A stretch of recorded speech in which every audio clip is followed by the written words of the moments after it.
بسم اللہ الرحمن الرحیم۔ السلام علیکم ڈیئر ویورز، چائلڈ ایجوکیشن میں خوش آمدید۔ آج ہماری ویڈیو کہاوت، کہانیاں اور ضرب المثال جو کہ ہمارے روزمرہ بول چال میں رائج ہیں ان کے متعلق ہم آپ کو کچھ بتاتے ہیں۔ تو آئیے چلتے ہیں اپنی ویڈیو کی طرف۔ ہماری پہلی کہاوت یا ضرب المثل ہے، بخشو بھی بلی چوہا لنڈورا ہی بھلا۔ یہ ایک کہاوت ہے، اس کے پیچھے جو بیک گراؤنڈ ہے وہ بھی ہم آپ کو بتاتے ہیں۔ ایک بلی بھوکی تھی، شکار کی طاق میں چوہے کے بل کے آس پاس گھوم رہی تھی۔ کبھی چھپ جاتی، کبھی سامنے آ کر بل میں جھانکتی۔ اسی اثناء میں ایک چوہے نے بل سے ذرا سا منہ نکالا اور بلی کو دیکھتے ہی اندر بھاگ گیا۔ بلی بل کے پاس گئی اور کہا، بھانجے تم کیوں گئے؟ خالہ صدقے اندر دم گھٹ رہا ہوگا، باہر آؤ، ہوا کھاؤ، میں تمہاری پیاری پیاری چاند سی صورت کی بلائیں لوں، کچھ کھاؤ پیو۔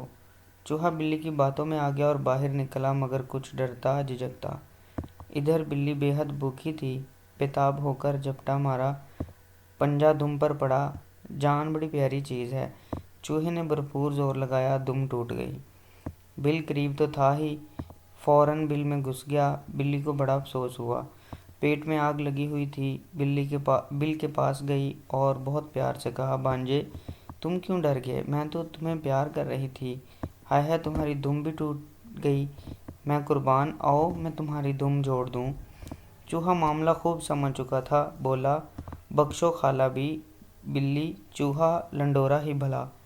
جب کوئی دشمن نقصان پہنچانے کے لیے چکنی چپڑی باتیں کرے تو یہ مثل کہتے ہیں۔ اگلی کہاوت ہے، ہم بھی ہیں 5 سواروں میں۔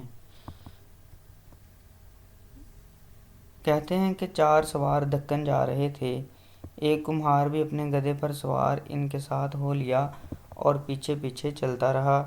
جب کوئی دیکھتا تو پوچھتا کہ یہ 5 سوار کہاں جا رہے ہیں؟ تو کمہار جلدی سے سینے پر ہاتھ مارتا اور کہتا، ہم 5 سوار دکن جا رہے ہیں۔ جب کوئی ادنا شخص اپنے آپ کو بڑے اشخاص میں شامل کرنا چاہے تو یہ مثل کہتے ہیں۔ اگلی کہاوت ہے، ٹیڑھی کھیر۔ بیان کیا جاتا ہے کہ ایک شخص نے ایک مادرزاد نبینا سے کہا، حافظ جی کھیر کھاؤ گے؟ حافظ جی نے کبھی کھیر نہیں کھائی تھی، پوچھا کھیر کیسی ہوتی ہے؟ اس شخص نے کہا، سفید۔ پوچھا سفید کیسی ہوتی ہے؟ اس شخص نے کہا، جیسے بگلا۔ حافظ جی نے پھر پوچھا، بگلا کیسا ہوتا ہے؟ وہ شخص تنگ آ چکا تھا، ہاتھ کو بگلے کی چونچ کی طرح ٹیڑھا کر کے کہا، ایسا۔ حافظ جی نے ہاتھ پر ہاتھ پھیر کر کہا، یہ تو بڑی ٹیڑھی کھیر ہے، ہم سے نہیں کھائی جائے گی۔ اس وقت سے ٹیڑھی کھیر ضرب المثل بن گئی اور ایسے موقع پر بولتے ہیں جب کوئی بہت کام دشوار ہو اور نہ کیا جا سکتا ہو۔ آب کر مر گئے، سرہانے درا رہا پانی۔ اس کہاوت سے کہانی بھی منسوب ہے۔ کوئی شخص ہندوستان سے باہر گیا اور وہاں سے فارسی سیکھ کر واپس آیا۔ اپنی فارسی دانی پر اس کو بہت ناز تھا۔ اتفاق سے وہ بیمار ہو گیا اور طبیعت بہت خراب ہو گئی۔ پیاس کی شدت میں آب کہہ کر پانی مانگتا رہا، لیکن کوئی اس کی بات نہ سمجھ سکا اور اسی حالت میں اس کا انتقال ہو گیا، حالانکہ پانی اس کے سرہانے ہی رکھا ہوا تھا۔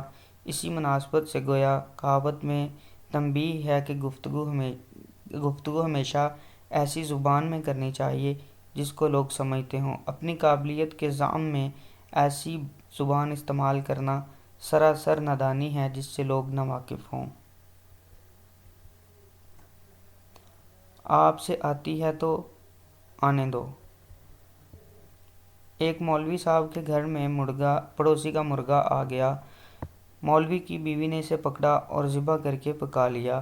جب شام کو مولوی صاحب کھانے پر بیٹھے تو انہوں نے پوچھا کہ یہ مرغا کہاں سے آیا ہے۔ بیوی کے بتانے پر مولوی صاحب کہنے لگے توبہ توبہ، یہ تو حرام ہے، میں کیوں بھلا حرام چیز کھاؤں۔ بیوی نے کہا سو تو ٹھیک ہے، لیکن سالن تو ہمارے پیسوں کا ہی بنا ہے نا، اس میں کیا قباحت ہے۔ مولوی صاحب کی سمجھ میں بات آ گئی تو انہوں نے کہا مجھے صرف سالن نکال کر دے دو۔ احتیاط کے باوجود ایک بوٹی مولوی صاحب کی پلیٹ میں آ گئی۔ بیوی نے اس کو نکالنا چاہا تو مولوی صاحب نے کہا نہیں نہیں، جو بوٹی آپ سے آتی ہے آنے دو۔ بیوی نے کہا وہ مرغ بھی تو آپ سے ہی آ گیا تھا۔ مولوی کی نیت پہلے ہی خراب ہو رہی تھی، یہ بات سن کر فوراً راضی ہو گیا اور دونوں مفت کا مرغا چٹ کرنے لگے۔